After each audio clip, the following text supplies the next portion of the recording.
Olá, meus irmãos, chegamos para mais um tutorial do Alimento Diário, o Evangelho da Glória, e hoje nós vamos discorrer sobre semana 3, que é a dinâmica da vida da igreja. Na semana 2, portanto, a semana anterior, nós vimos a pregação do Evangelho. O título era a palavra da fé que pregamos. Então, ali fala de invocar o nome do Senhor para ser salvo. Todo aquele que invocar o nome do Senhor será salvo. E uma vez salvo, a pessoa é salvo, né, do mundo também.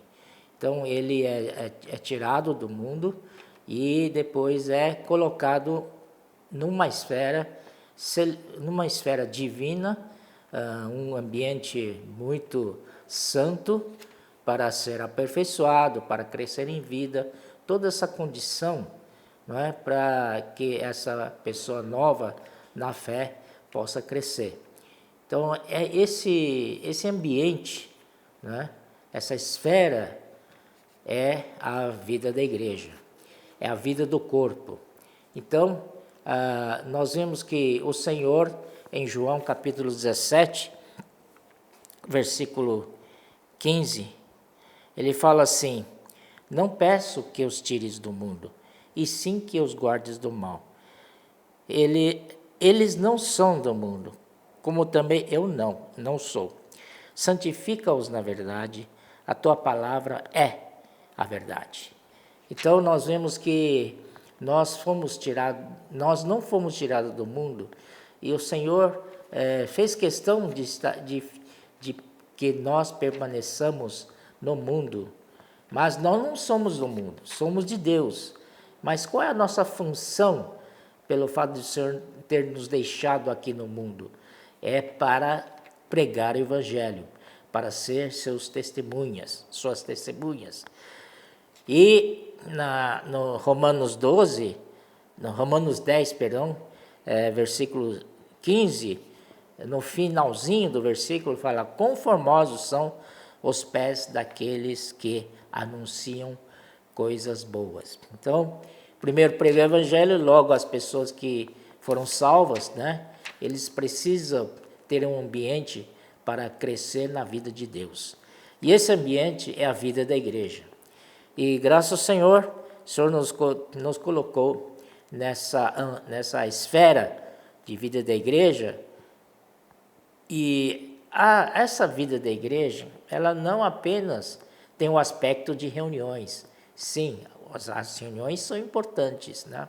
Muito importantes, porque de lá juntos nos ajuntamos para orar ao Senhor, para louvar o Senhor, para invocar o seu nome, para que desfrutemos de Cristo maravilhoso, desfrutemos da palavra e possamos então ter comunhão juntos e crescer juntos.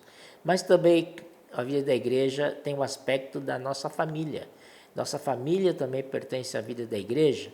Da mesma maneira que nos portamos nas reuniões da igreja, devemos trazer esse mesmo clima para o nosso lar, né? Então é muito importante. E os nossos filhos, ao olharem para nossa atitude, para o nosso exemplo, eles nos seguirão com certeza e serão úteis na vida da igreja também.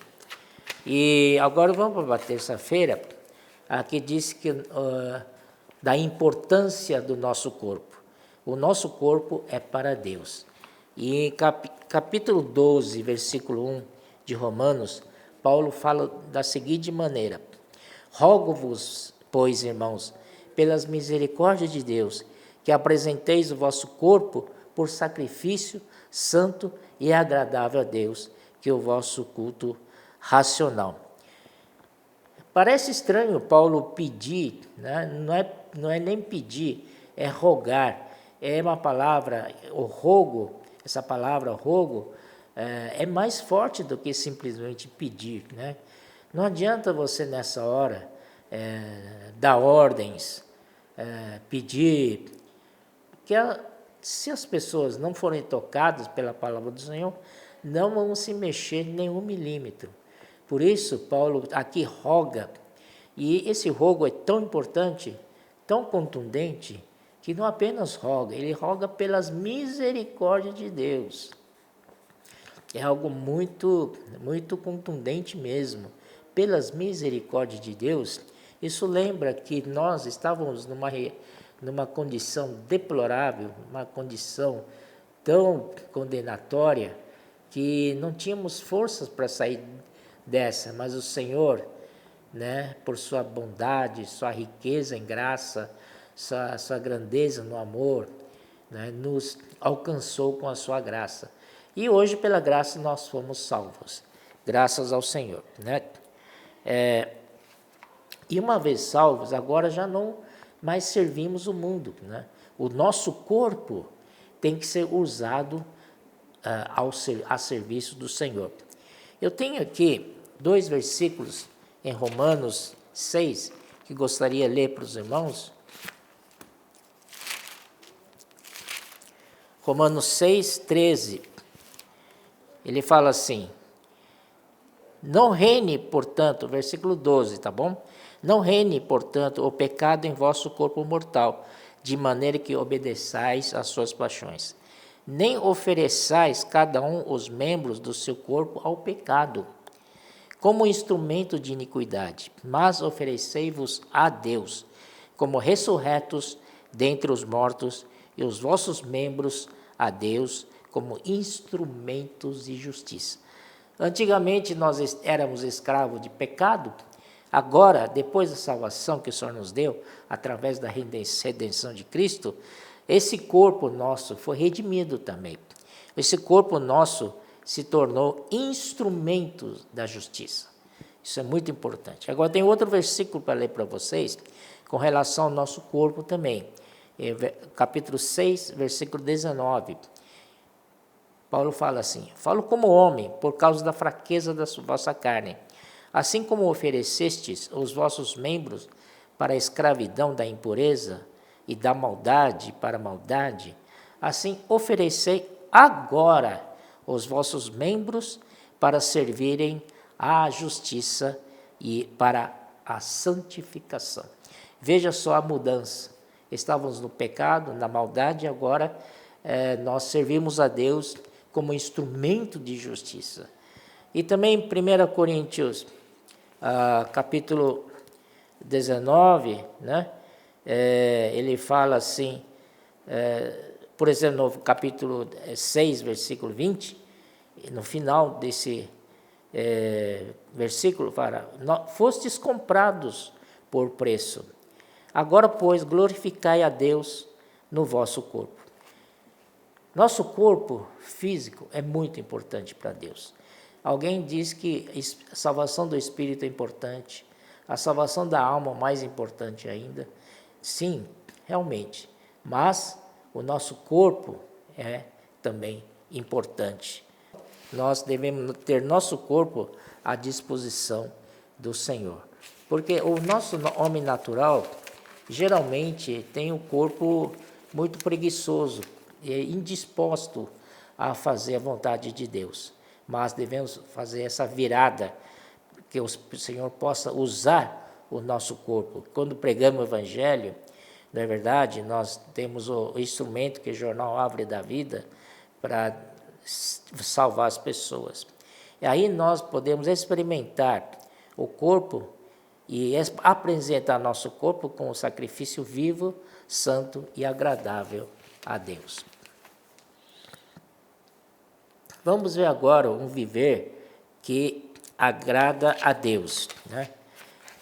Primeiramente, nós devemos lembrar que o nosso corpo é santuário do Espírito Santo e que Deus habita em nós e que devemos glorificar a Deus no nosso corpo. É isso mesmo.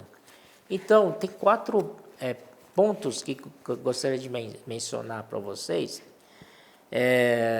que são muito importantes. Lá em Romanos capítulo 2, Paulo já diz para nós, né, que o povo já não glorificava mais Deus, não dão mais graças, eles trocaram a adoração a Deus, a adorar os ídolos, e serviram a outros deuses, né? Mas na vida da igreja nós temos recuperado tudo isso, né? Primeiro, devemos dar glória a Deus. Dar glória a Deus, né, é dar reverência a Ele, respeito, honra, não é verdade? Então, toda hora precisamos dar glória a Deus, porque Ele merece, Ele é digno disso, né? E segundo ponto, dar graças a Deus. Em 1 Tessalonicenses 5,18, fala assim, em tudo dai graças. Como é importante nós darmos graças a Deus. Às vezes nós damos graças a Deus quando coisas positivas né, acontecem na nossa vida. Né? Por exemplo, arranjar um bom emprego, né? Ter dinheiro para um carro novo, subir o salário da gente, tudo isso nós damos graças a Deus. Mas quando acontece o contrário, nós já murmuramos. Somos como o povo de Israel no deserto, né? É fácil murmurar, criticar, por que isso, por que aquilo? Mas mesmo assim, a Bíblia nos ensina, a palavra de Deus nos ensina, mesmo em situação negativa, podemos e devemos dar graças a Deus. E se tivermos essa atitude, as coisas, né, vão entrar no eixo novamente. Dar graças às coisas, nas coisas importantes, nas coisas grandes e também nas coisas pequenas, nas coisas insignificantes. Sempre com o coração grato a Deus. O terceiro ponto é adorar a Deus, né? É dar-lhe, atribuir, tributar-lhe reverência, respeito, temor, né? Não confundir, temor não é medo, né? Nós temos temor de Deus, como respeito a Deus, mas não temos medo de Deus, Ele é nosso Pai. Hoje temos o Espírito que está dentro de nós dá-nos o acesso direto ao Pai, não precisamos de intermediários. Né? Nosso único intermediário é Cristo Jesus, nosso mediador. Por meio dele temos acesso direto ao Pai. Graças ao Senhor. E em João 4,24 diz que Deus é o Espírito. Importa que os seus adoradores o adorem em espírito e em verdade. Então hoje nós devemos adorar a Deus em espírito e em realidade. Graças a Deus. E o último ponto é servir a Deus. Precisamos servir a Deus e deixar de servir os ídolos. Servir a Deus, né, vivo e verdadeiro. Isso que nós devemos fazer na vida da igreja. Esse serviço, em original grego, tem sentido de um serviço sacerdotal. Né? Por isso que Paulo diz que é vosso culto racional. Isso quer dizer, esse culto aí é o serviço sacerdotal a Ele. Graças a Deus, né? Depois, a nossa mente tem uma função muito importante. Ela que vai determinar, né, se vamos estar na morte ou vamos estar na vida. Romanos 8,6 diz: o pendor da carne é morte, e o pendor do espírito é para a vida e paz. Pendor, na verdade, é a mente. Você pode substituir mente aí, então fica assim: a mente posta na carne é morte, mas a mente posta no espírito é vida e paz, né? Aí viramos a página, vamos para quinta-feira. Quinta-feira aqui fala bastante do nosso relacionamento uns com os outros, porque aqui no Filipenses 2:1, Paulo fala assim: se há, pois, alguma exortação em Cristo, alguma consolação de amor, alguma comunhão do Espírito, se há entranhados afetos e misericórdias. A expressão entranhados afetos, em grego, a palavra é splagnon, que quer dizer entranhas. Na antiguidade, acreditava-se que daí é que vinham os sentimentos mais profundos do homem. Então, vivendo juntos na vida da igreja, existem alguns princípios que devemos guardar. Por exemplo, esse aí, nós devemos amar-nos uns aos outros com entranhados afetos de misericórdia. Nós devemos considerar os outros superior a nós mesmos. Como diz aqui o subtítulo, não pensar de si mesmo além do que convém. Então, Splanknon é a eterna misericórdia, entranhas de Cristo Jesus. Então, vamos viver pela entranha de Cristo Jesus. Assim, a nossa vida da igreja vai ser 100% positiva e vamos amar uns aos outros e, principalmente, vamos, então, perdoar uns aos outros, né? Para podermos liberar perdão. Esse Splanknon de Cristo também traz a compaixão, né? A compaixão é a empatia. Empatia é você se colocar na pessoa, né, que está sofrendo ali, que está passando por dificuldades, colocar-se no lugar dela. Então, essa é a empatia. Então, irmãos, Cristo, né, ele veio para ser homem, ele é o sumo sacerdote, que é capaz de compadecer-se de nós.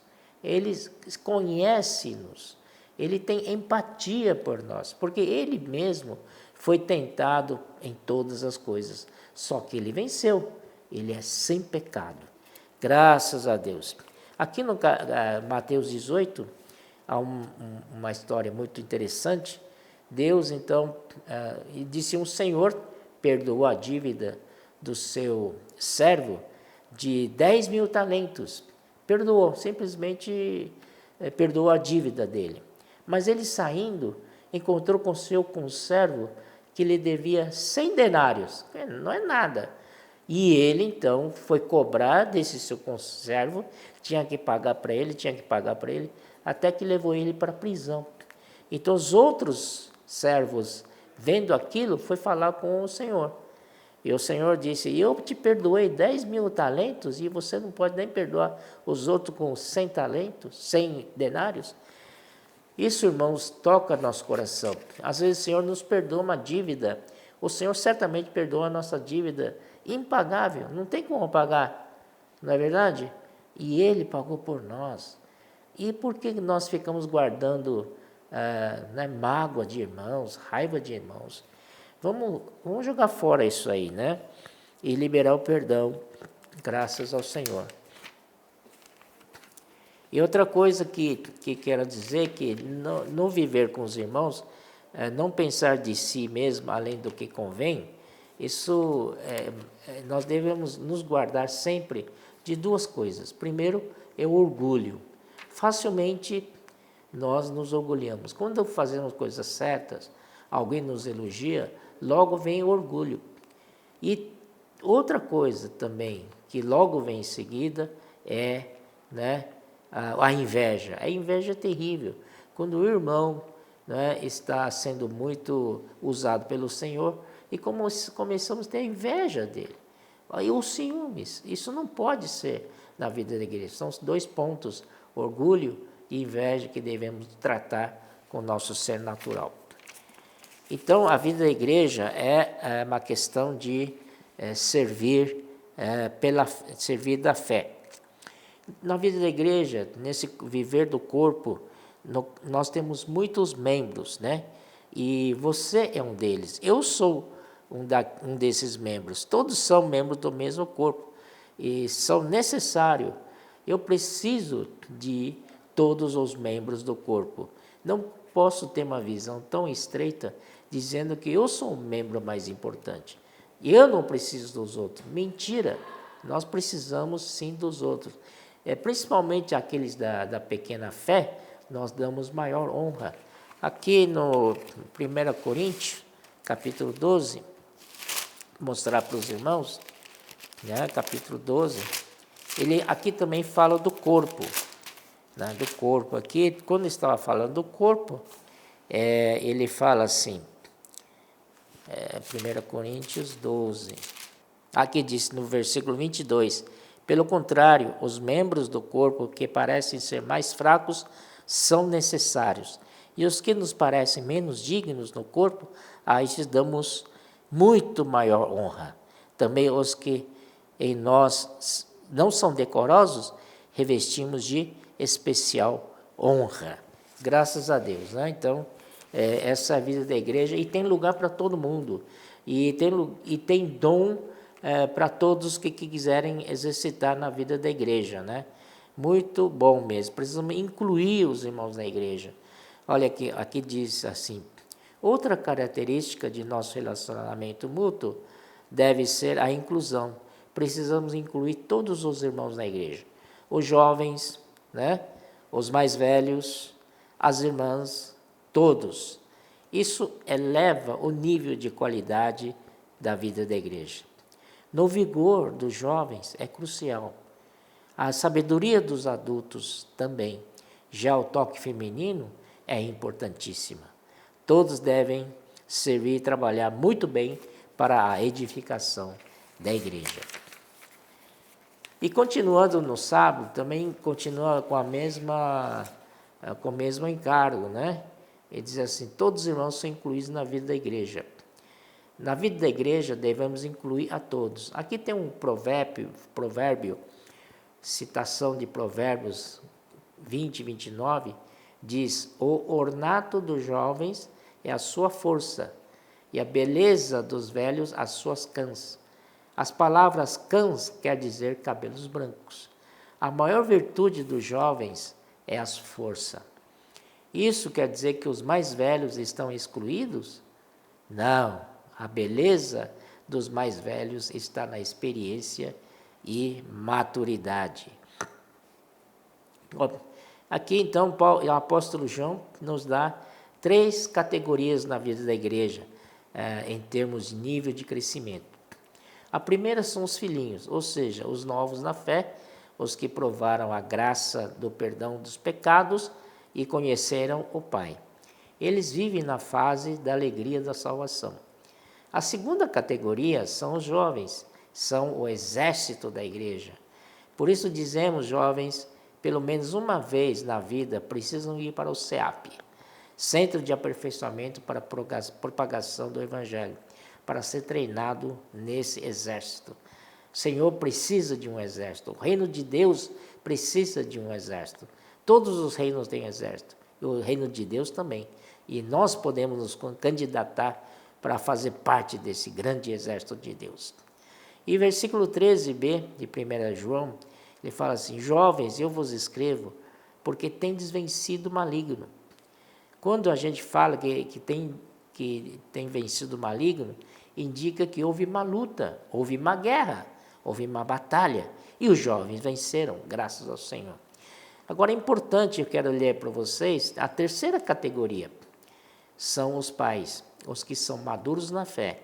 Eles conhecem aquele que existe desde o princípio. São eles que mantêm o curso da economia de Deus, para que a igreja não se desvie da linha central da revelação divina. São responsáveis pela direção e supervisão de obras de Deus. Todavia, precisam da energia, da força e do dinamismo dos jovens. Os mais velhos contam com o auxílio dos jovens, pois precisam de muita energia. E não só energia e força, mas também o dinamismo. Os jovens estão sempre renovando e inovando, são criativos, por isso precisamos deles. Graças a Deus que está acontecendo essa renovação na igreja. E finalmente, aqui fala, o título de domingo é Se é membro, tem dom, né? Romanos 12, 5, 6, lemos: assim como nós, conquanto muitos, somos um só corpo em Cristo, e membros uns dos outros, tendo, porém, diferentes dons segundo a graça que nos foi dada, né? Então, nós estamos sujeitos ao dom que o Senhor tem nos dado. E, basicamente, há 3 ministérios, né? Da palavra, de serviço e de ofertas de riquezas materiais. Então, irmãos, vamos ministério da palavra, é a mais importante dos 3, né? Mas não indica que outros 2 são menos importantes, se igualam. Depois vem o ministério de serviço, servir aos santos, né? Isso é muito importante também. E terceiro ministério é o ministério de riquezas materiais, de contribuir. Se a gente contribui, nós precisamos ser generosos, não assim segurando nada. Devemos dar para o Senhor, não é, o que Ele merece. Então, graças ao Senhor, essas são o dom que nós temos, e exercitando a graça, podemos se tornar em ministério. E, por fim, eu queria dizer para vocês, Romanos 12, versículo 11. Eu vou ler para vocês, esse é muito marcante. Se não tiver isso, não adianta. No zelo não sejais remissos, sede fervorosos de espírito, servindo ao Senhor. Para servirmos ao Senhor, precisamos estar sempre fervorosos de espírito, senão você não consegue servir. O seu serviço é meio capenga, mas quando você está com o espírito ardente, fervoroso de espírito, liberando o espírito, graças ao Senhor, então você estará realmente, de verdade, servindo ao Senhor. Graças ao Senhor. Então, se vocês gostaram, compartilhem essa mensagem, pode usar a sua rede social para tantas outras pessoas que precisam dessa palavra da vida. Muito obrigado.